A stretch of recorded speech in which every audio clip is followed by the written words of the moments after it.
keep on rocking the free world. Keep on rocking. Ladies and gentlemen, our candidate for the Democratic nomination and for the President of the United States, Senator Bernie Sanders.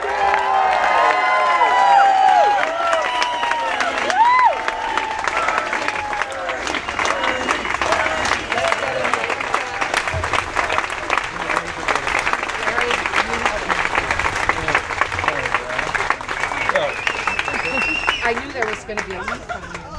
Let me first introduce my wife, Jane. Say hello.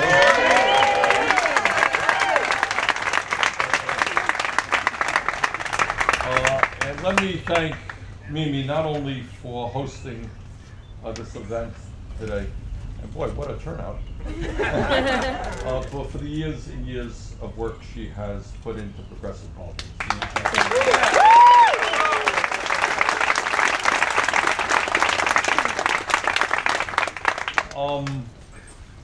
Yesterday morning at 9:30 we held a rally in Las Vegas, so we had close to 1,000 people coming out.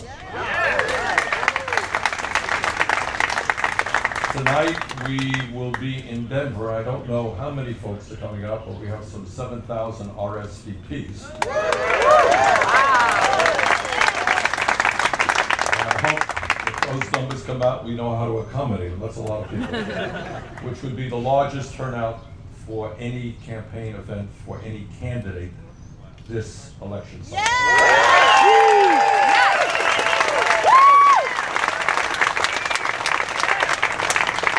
So I think what is going on is this campaign is catching fire for a simple reason. And the simple reason is we are telling the truth. Hear, hear. Yes. And I think that is what the American people want to hear. And the truth may not be necessarily pleasant, but we can't go forward unless we have the courage to take a hard look at where we are today. And where we are today is not in a good place.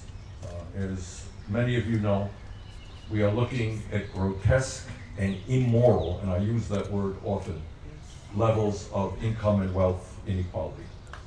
Yes.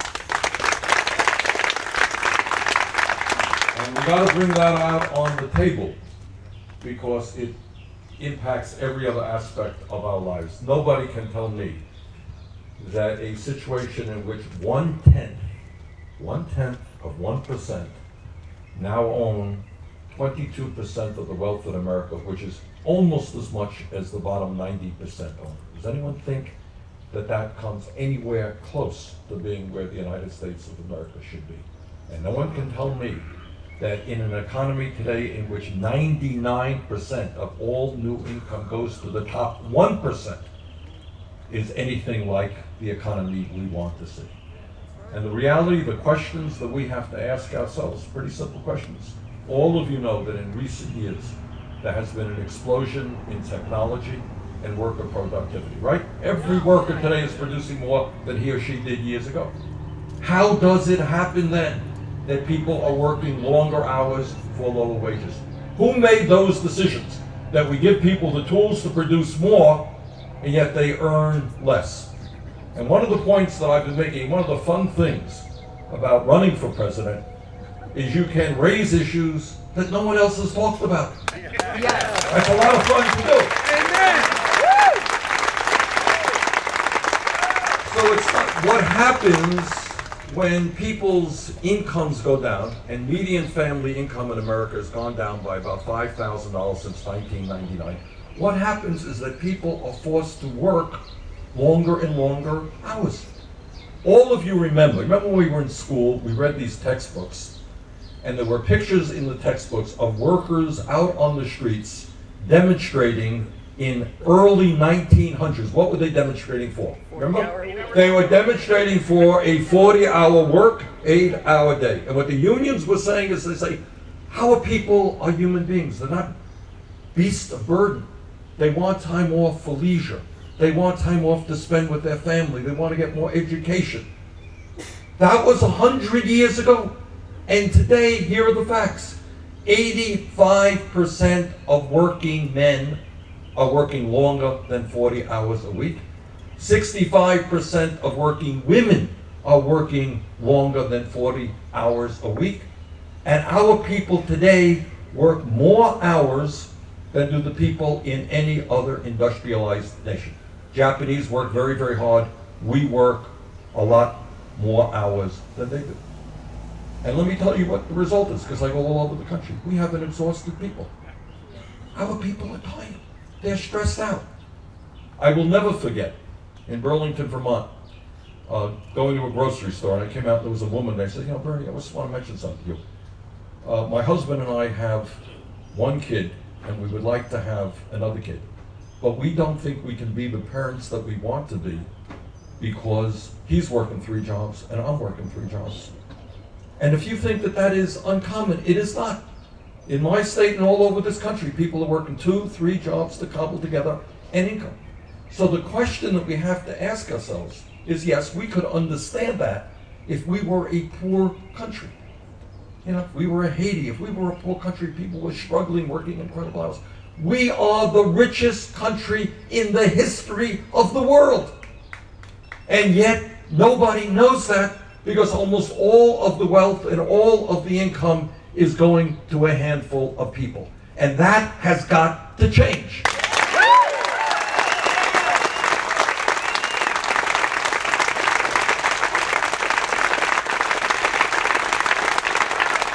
Now, it seems to me what we have got to do to be successful, being successful, I mean not just in my campaign, but transforming America, is to come forward with a very simple, straightforward, progressive agenda. And here is the good news. There was a piece in the Washington Post a couple of weeks ago, and they said, you know, Sanders says that much of what he says, the American people agree with. And they went through all these things that I talk about, and what they found is, yeah, he's basically right. The Washington Post to say that, that's good. But here's the point that I want everybody to know. If you think you're some kind of heroic, brave, courageous radical sitting out there on the fringes, sorry to disappoint you. The really brave, courageous radicals are Ted Cruz and these right-wing extremists who represent views that nobody believes in. And why they become successful and why we have right-wing extremists controlling the House and the Senate is another story which we'll get into in a moment. But the first point that I want to make to you is that the views that we hold, which I will tick off, are majority views. All right?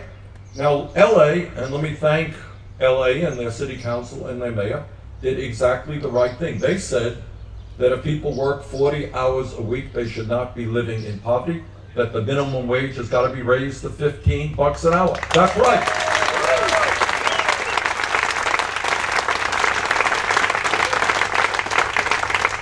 We all understand that it is indefensible that all across this country, women are working and making 78 cents on the dollar compared to what men make. That's indefensible. We need pay equity for women workers.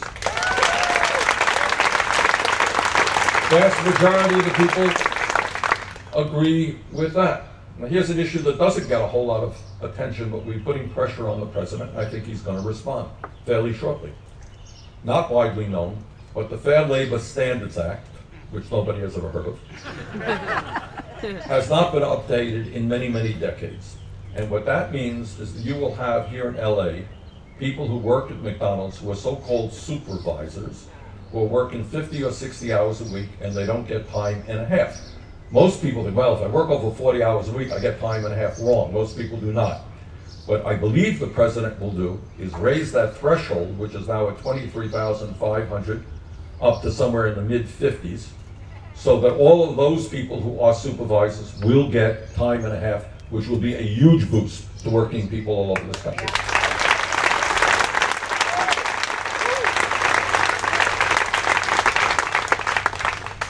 And I want to touch, I had some fun the other week doing something, and this is what makes running for president kind of fun. All of you are aware that our nice friendly conservative friends believe in family values, right? They're really deeply into family values. And for them, what it means is that a woman should not have the right to control her body. That's, in their view, a family value. It means, hard for me to understand this, that women cannot get contraceptives. That is somehow a family value. It means that gay people cannot get married. That is a family value. So, I happen to believe in family values, but they are slightly different family values than those family values. So here's the family values that I think most of us agree with. And by the way, again, not being very radical, one of the nice things about the campaign is we can talk about what goes on around the rest of the world that most people in this country know very little about. Yes. All right? So, when we talk about a family value, how's this for a family value? In America today, over the past many years, millions of women have given birth to babies. That sounds like a family value. And they are forced to go back to work because they don't have the income to stay home with their baby. Now, all over the world, in fact, in every major industrialized country, what they have said is that when a mom has a baby and father has a baby, they have the right to stay home with pay. They don't have to go rushing back to work. Every major country on earth, some have longer, some have short. So we are going to provide 1 month of paid family leave for every family that has a baby. That's a family value. And we're going to provide sick time. Makes me nervous. I travel a lot, going to a lot of restaurants. You got people who have no paid sick leave. I don't know about you, but I'm not enthusiastic about somebody preparing dinner for me who's coughing into the food with the flu. So maybe we guarantee what every other country does, paid sick time.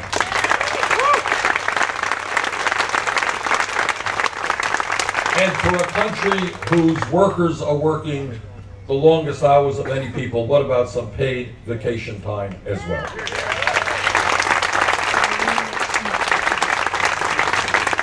These radical ideas? No, just that politicians in America don't talk about them. So we do talk about them, and I think the American people are going to respond to that. Now, when the pollsters go out and they talk to people and they say, what is the issue most on your mind? What people say are jobs.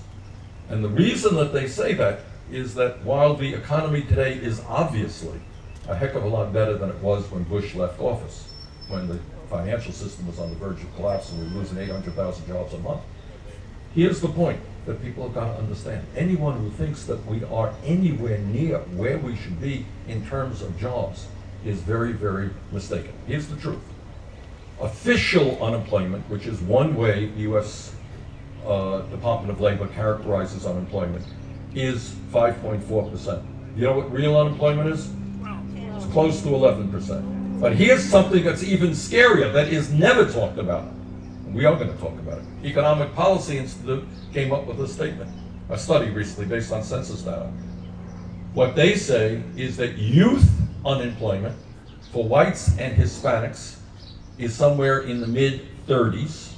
These for kids who have no jobs, given up looking for work or working part-time when they want to work full-time. For young African-American kids, it is over 50%. So it kind of seems to me that it makes a little bit more sense for us to be investing in jobs and education than incarceration and more jails.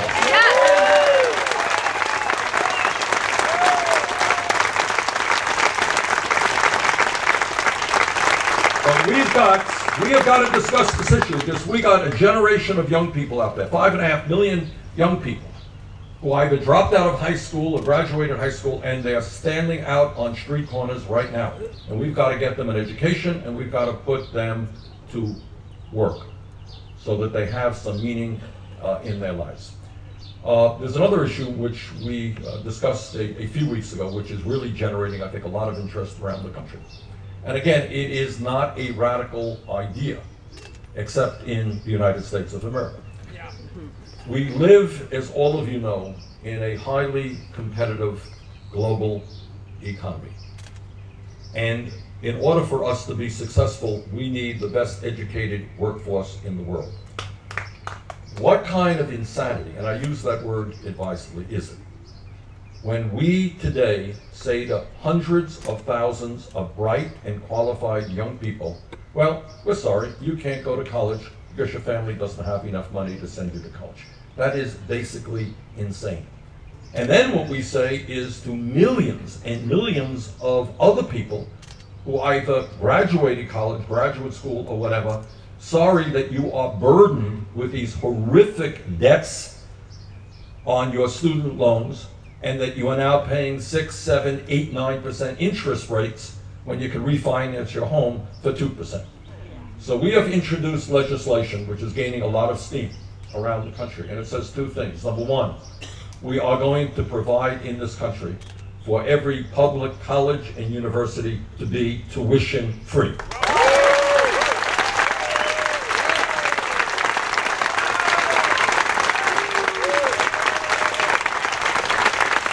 Now this is such a revolutionary and radical act that it takes us back to where we were in California 50 years ago. I know it's a revolutionary idea, but 50 years ago, 45 years ago, we had great public universities, whether it was the University of California, University of the City of New York, state colleges all over this country. They were either tuition free or very, very inexpensive. Other countries understand this, Germany, Scandinavia, they understand that investing in their young people makes sense for their economy. So that's what we're going to be talking about as well. Now there are a couple of other issues that I want to raise, and I'm happy to take any questions or comments that you may have. One of the great developments of the last couple of years has been the ascendancy of Pope Francis. Let me tell you that.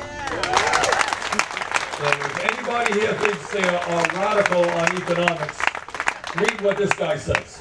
Ain't nobody in Congress who talks about the worship of money, the idolatry of money, the way he talks about it. He really is quite extraordinary. We post many of his words on our Facebook. And as all of you know, just the other day, he came out with a brilliant encyclical on climate change. And we are, and I don't have to tell anybody here in California, that we are dealing with a profound, not only moral issue, but an issue which will impact billions of people throughout the world. The morality of the issue is, do we have the right to leave this planet in a way that is not habitable for our kids and our grandchildren? I have 7 grandchildren. And you know what? I want them to be able to enjoy this beautiful planet. That's the moral issue.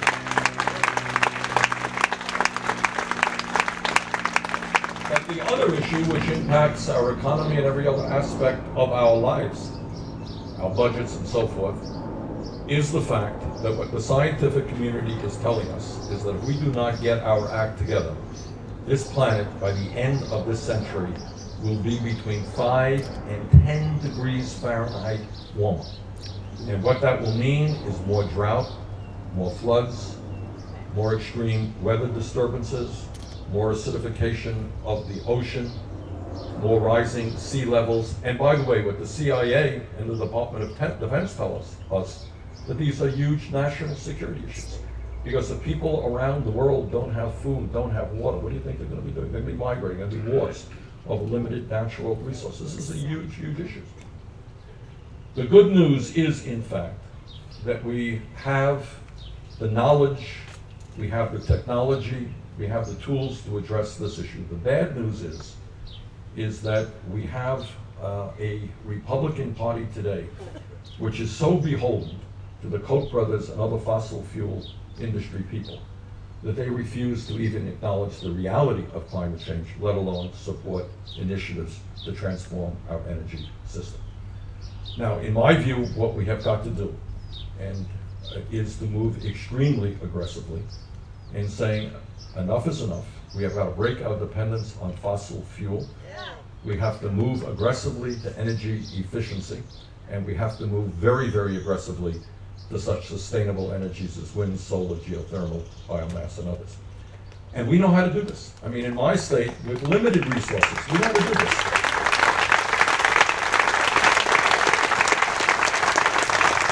Right now, in my state of Vermont and other cold weather states, you have folks living in older houses where energy is just streaming, heat is just streaming right through their walls and through their windows and through their roofs. And when we put money into weatherization, as we do, we create jobs, we cut carbon emissions in half, we cut people's fuel bills in half. We should be doing this all over the country.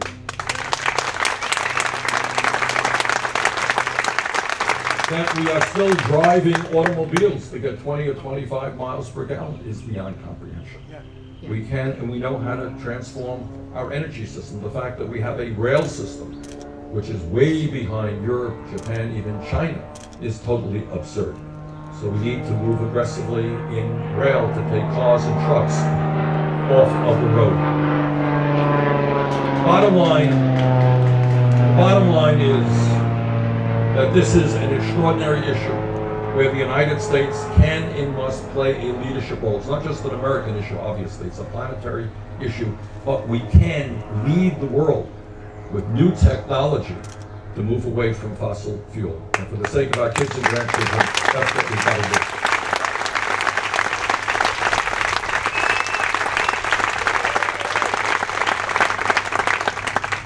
There's another issue out there which is so profound that it impacts every other issue. So if we are concerned about health care for all, and a single-payer system as I am, if we are concerned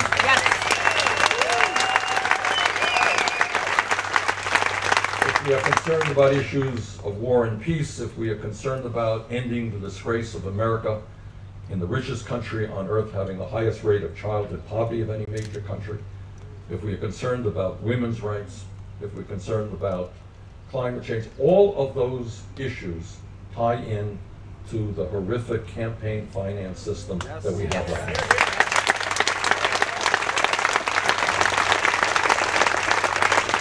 Now, what you already know is that as a result of this disastrous Citizens United Supreme Court decision, what the Supreme Court said to the billionaire class is essentially, okay guys, you own much of the economy. We're now going to give you the opportunity to buy the United States government. And this is something that the Koch brothers and the billionaires have been pushing for decades, and now they've succeeded. And now they are pouring huge amounts of money into the political process. The Kochs themselves, in this election cycle, will be spending more money to elect candidates to make the rich richer than either the Democratic Party or the Republican Party. Now that to me is not democracy, that to me is oligarchy. And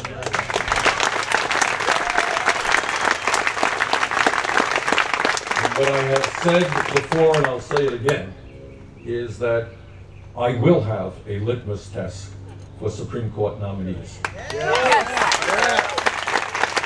the man or woman that I nominate for a Supreme Court position will make it very clear that he or she will vote to bring back Citizens United and vote to overturn that disastrous decision.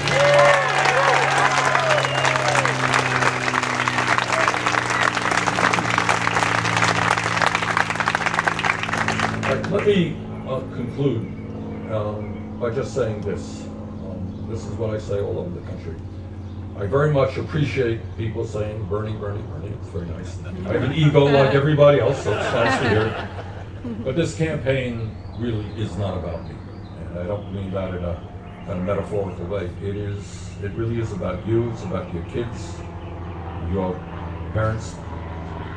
And what we have got to do is get away from politics as a baseball game and a soap opera, which is much of what we regard.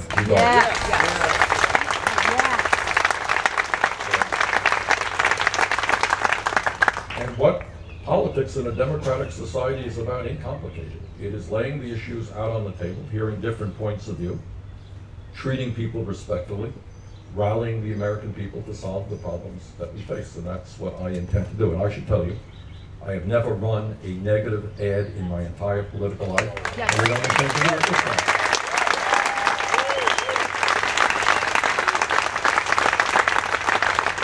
But what I understand in terms of the campaign is, of course, we are going to be heavily outspent in this campaign. I don't have a super PAC, and I don't want a super PAC.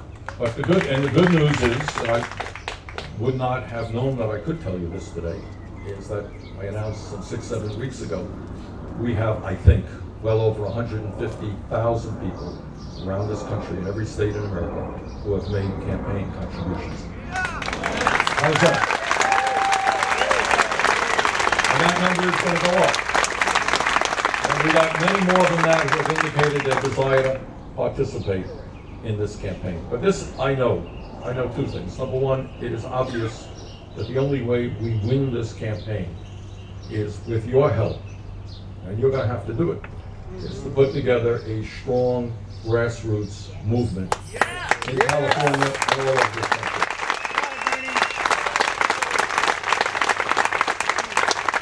These guys obviously have unlimited sums of money, but we have the people on our side, and if we can bring people together, we can win this thing. But the second point that I want to make, and I've also made this point often, I have a lot of respect and admiration for Barack Obama. He's a friend of mine.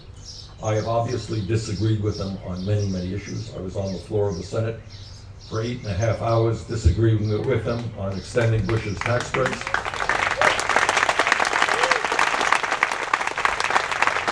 And I obviously very strongly disagree with him on this Trans-Pacific Partnership.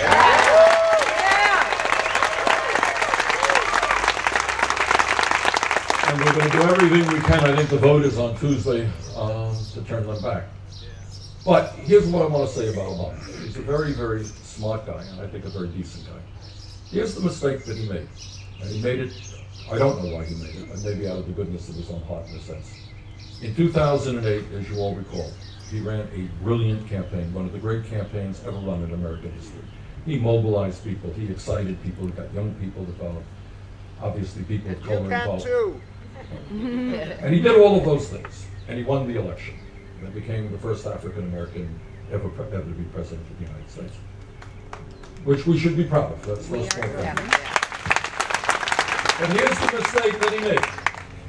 And I had the honor of telling him this in the Oval Office, is that he mobilizes people, he excites people, he galvanizes people because he's a charismatic guy. But then after the election, what he essentially said is, thank you, millions of people, for your energy in getting me elected, but I'll take it from here. I'm on my own now, I can handle it, I'm a big boy, and I'll sit down with Mitch McConnell and John Boehner. They're nice guys, and we're going to work out some reasonable compromises. Well, I don't know why he thought that.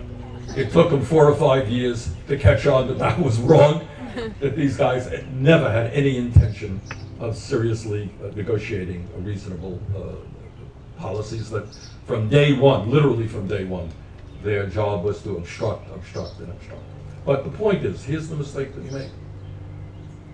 The truth is that the powers that be, the billionaire class, the campaign donors, the lobbyists in Washington are so powerful that no president alone can push through an agenda that represents working families in this country. It can't be done alone. The only way that it can be done is when we have what I call a political revolution in this country, where political consciousness is radically changed, where people are not only voting in large numbers, but actively involved in the political process.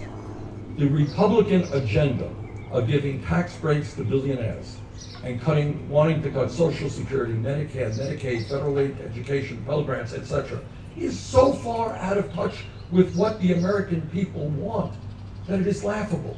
But they get away with it. And the antidote to that is tens of millions of people looking the Republicans or anybody in Washington in the eye and say, we know what's going on. We know that there is legislation that will provide tuition-free public colleges and universities. You better vote for that. Yes.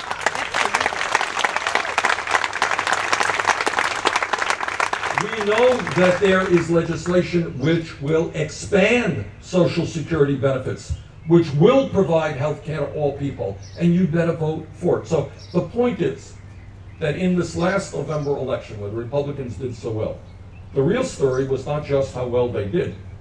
The real story was that 63% of the American people didn't vote, and 80% of young people and the vast majority of low-income working people didn't vote.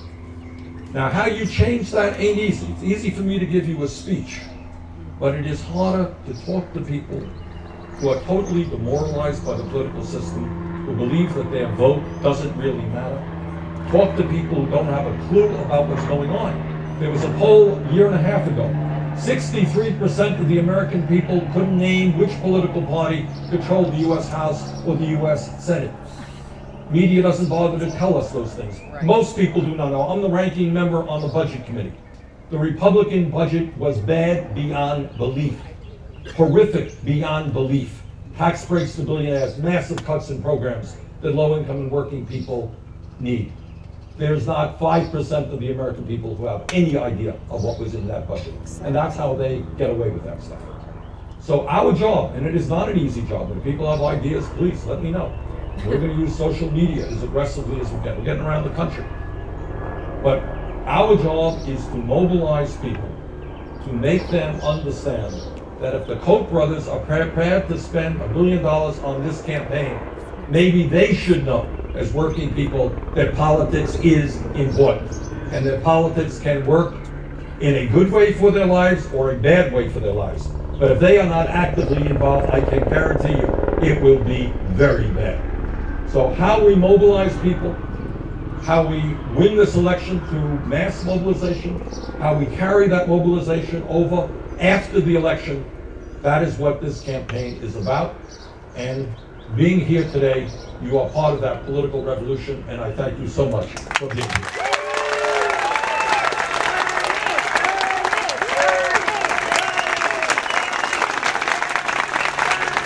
Bernie Sanders!